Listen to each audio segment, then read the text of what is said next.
বাংলাদেশের গণতন্ত্র পুনরুদ্ধারে তৎপরতা। যুক্তরাষ্ট্রের পররাষ্ট্র মন্ত্রীকে কংগ্রেসের কড়া চিঠি। বাংলাদেশের গণতন্ত্র পুনরুদ্ধারে পররাষ্ট্র দপ্তর কি পদক্ষেপ নিয়েছে তা জানতে চেয়ে দেশটির পররাষ্ট্রমন্ত্রী মাইক পম্পের কাছে মঙ্গলবার চিঠি দিয়েছে যুক্তরাষ্ট্র কংগ্রেসের ফরেন অ্যাফেয়ার্স কমিটি। নির্বাচিত জালিয়াতি ভোট কারচুপি, ভোটার নির্যাতনের নানা দিক তুলে ধরে এই বিষয়ে মার্কিন প্রশাসনের হস্তক্ষেপ কামনা করা হয় ওই চিঠিতে। এদিকে একই দিন যুক্তরাষ্ট্র সিনেটের আর্মড সার্ভিস কমিটির শুনানিতে প্রধানমন্ত্রী শেখ হাসিনার একদলীয় শাসন নিয়ে উদ্বেগ প্রকাশ করা হয়। হাউস ফরেন অ্যাফেয়ার্স কমিটির পক্ষ থেকে যুক্তরাষ্ট্রের পররাষ্ট্রমন্ত্রী মাইক পম্পেওকে উদ্বেগ প্রকাশ করে জানানো হয়, আমরা বাংলাদেশের গণতন্ত্রের নেতিবাচক প্রবণতা নিয়ে গভীরভাবে উদ্বিগ্ন। 2018 সালের ডিসেম্বরে অনুষ্ঠিত জাতীয় নির্বাচনের ফলাফলের বিশ্বাসযোগ্যতার অভাবে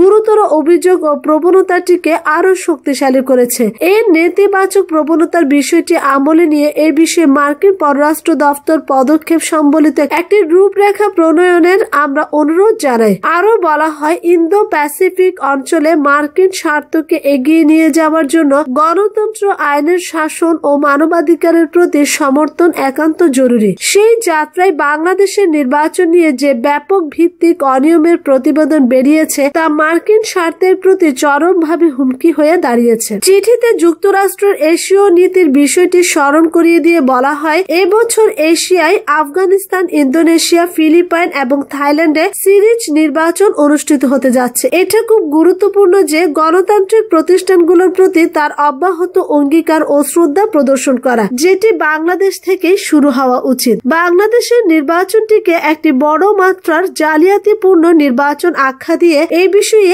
একটি সংক্ষিপ্ত পর্যবেক্ষণ তুলে ধরা হয় ওই চিঠিতে উল্লেখ করা হয়, বাংলাদেশের একটি শক্তিশালী ও গর্বিত গণতান্ত্রিক ঐতিহ্য রয়েছে, কিন্তু নির্বাচন চলাকালে প্রচারণায় সহিংসতা, গণগ্রেফতার এবং স্বাধীন মত প্রকাশের বিষয়ে আমরা বরাবরই হতাশ ছিলাম। বলা চলে পুরো নির্বাচনী ব্যবস্থাটি হুমকির মুখে পড়েছিল। আওয়ামী লীগ দাবি করে যে এই নির্বাচনে তারা 96% আসনে বিজয়ী হয়েছে, কিন্তু বাস্তবতা হচ্ছে 2014 সালের নির্বাচনে আওয়ামী লীগ ও তার জোট এই নির্বাচনের চেয়েও বেশি আসনে জিতেছিল, যে নির্বাচনটি দেশের প্রধান বিরোধী দল বর্জন করেছিল, এবং আওয়ামী লীগ অর্ধেকের চেয়েও বেশি আসনে বিনা প্রতিদ্বন্দ্বিতায় নির্বাচন করেছিল। ডিসেম্বরে অনুষ্ঠিত নির্বাচন প্রসঙ্গে আরো বলা হয়, যদিও সরকার নিযুক্ত নির্বাচন কমিশন দাবি করেছে যে নির্বাচন বৈধ ছিল, তা সত্ত্বেও আমরা বিশ্বাস করি নির্বাচনে ব্যাপক ভিত্তিক কারচুপি এবং ব্যাপক ভিত্তিক ভোটারদের দমনের অভিযোগ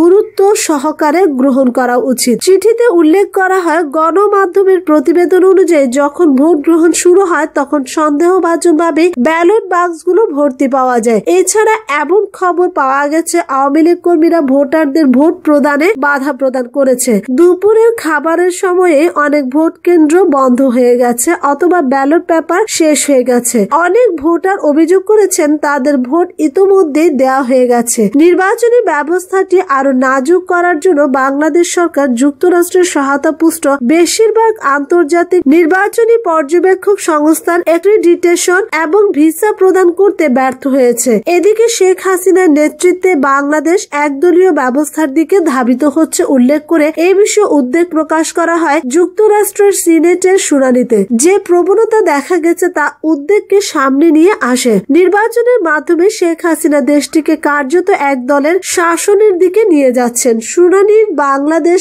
অংশে প্রশান্ত মহাসাগর অঞ্চলে নিরাপত্তার বিষয়ে জোর দিয়ে বাংলাদেশের সামরিক বাহিনীর সাথে যুক্তরাষ্ট্র সামরিক বাহিনীর ঘনিষ্ঠ সম্পর্ক গড়ে তোলা, আঞ্চলিক নিরাপত্তা বলয় কৌশল তৈরি সহ বেশ কিছু মূল্যায়ন তুলে ধরা হয়েছে। শুনানিতে বলা হয়, বাংলাদেশের সেনাবাহিনীর সাথে যুক্তরাষ্ট্র সেনাবাহিনীর ঘনিষ্ঠ সম্পর্ক তৈরি করতে হবে। এটা করতে হবে কৌশলগত বড় পরিকল্পনার অংশ হিসেবে। সেই সাথে আন্তর্জাতিক মান বজায় প্রতিশ্রুতি পূরণ এবং প্রশান্ত মহাসাগরীয় অঞ্চলে নিরাপত্তা জোরদার করতে এখানে আঞ্চলিক নিরাপত্তা বলয় তৈরি করতে হবে। এশিয়ায় বাংলাদেশ যুক্তরাষ্ট্রের অন্যতম নিরাপত্তা অংশীদার উল্লেখ করে শুনানিতে বলা হয়, বাংলাদেশ যুক্তরাষ্ট্রের গুরুত্বপূর্ণ নিরাপত্তা অংশীদার। আঞ্চলিক নিরাপত্তা বৃদ্ধির স্বার্থে এ অংশীদারের গুরুত্ব রয়েছে। দক্ষিণ এশিয়ায় সন্ত্রাসবাদ দমন, মুসলিম সংখ্যাধিক্যতা, চরমপন্থা দমন, মানবিক সহায়তা এবং দুর্যোগ মোকাবিলা আর জাতিসংঘ শান্তিরক্ষা মিশনে অংশ নেওয়ার কারণে দেশটির সাথে যুক্তরাষ্ট্রের ব্যাপক স্বার্থ সংশ্লিষ্টতা রয়েছে। রোহিঙ্গা শরণার্থী প্রসঙ্গে এতে বলা হয়, মিয়ানমার থেকে পালিয়ে আসা 7 লাখেরও বেশি রোহিঙ্গা এক মানবিক বিপর্যয়ের সৃষ্টি হয়েছে। তা নিয়ে বেকায়দায় রয়েছে বাংলাদেশ। এবার ভিন্ন প্রসঙ্গ, ধর্ষণের সত্যতা পেয়েছে তদন্ত কমিটি, 2 পুলিশের বিরুদ্ধে মামলা। মানিকগঞ্জের সাটুয়ারি থানার 2 পুলিশ কর্মকর্তার বিরুদ্ধে তরুণীকে ধর্ষণ ও জোর করে ইয়াবা সেবন অভিযোগের প্রাথমিক সত্যতা পেয়েছে পুলিশের তদন্ত কমিটির সদস্যরা। অবশেষে ওই তরুণী সাটুরিয়া থানায় অভিযুক্ত 2 পুলিশ কর্মকর্তার বিরুদ্ধে ধর্ষণ মামলা দায়ের করেছেন। সোমবার রাতে মামলাটি দায়ের করা হয়। মামলার আসামিরা হলেন সাটুরিয়া থানার উপপরিদর্শক সেকেন্দার হোসেন ও সহকারী উপপরিদর্শক মাজহারুল ইসলাম। এর আগে রোববার পুলিশ সুপারের কাছে নির্যাতনের শিকার ওই তরুণী লিখিত অভিযোগ করেন। অভিযোগের ভিত্তিতে সোমবার সকালে মানিকগঞ্জ সদর সার্কেলের দায়িত্বে থাকা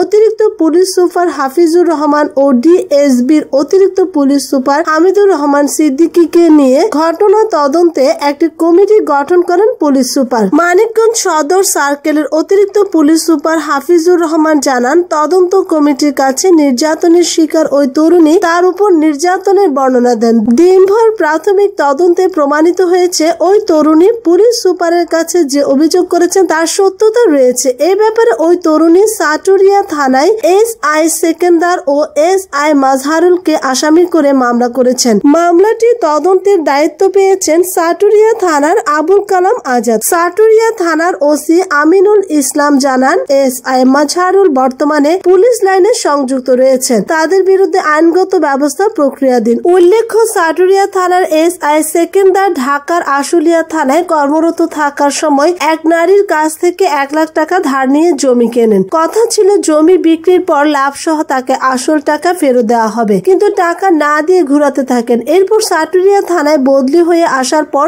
সেকেন্দারের সঙ্গে যোগাযোগ করেন ওই নারী। গত বুধবার বিকেলে প্রতিবেশী ভাগ্নিকে নিয়ে সাটুরিয়া থানায় আসেন ওই নারী। এরপর সেকেন্দারের সঙ্গে যোগাযোগ করা হলে সে টাকা দেবে বলে তাদের সাটুরিয়া ডাক বাংলোতে নিয়ে যান। সন্ধ্যার পর সাটুরিয়া থানার এসআই মাজহারুলকেও ডাক বাংলোতে নিয়ে যান সেকেন্দার। সেখানে ডাক বাংলোর একটি কক্ষে 2 পুলিশ কর্মকর্তা ইয়াবা সেবন করেন ও তার সঙ্গে আসা ওই তরুণীকে জোর করে ইয়াবা সেবন করান। এভাবে ওই 2 পুলিশ কর্মকর্তা তরুণীকে 2 দিন আটকে রেখে ধর্ষণ করেন।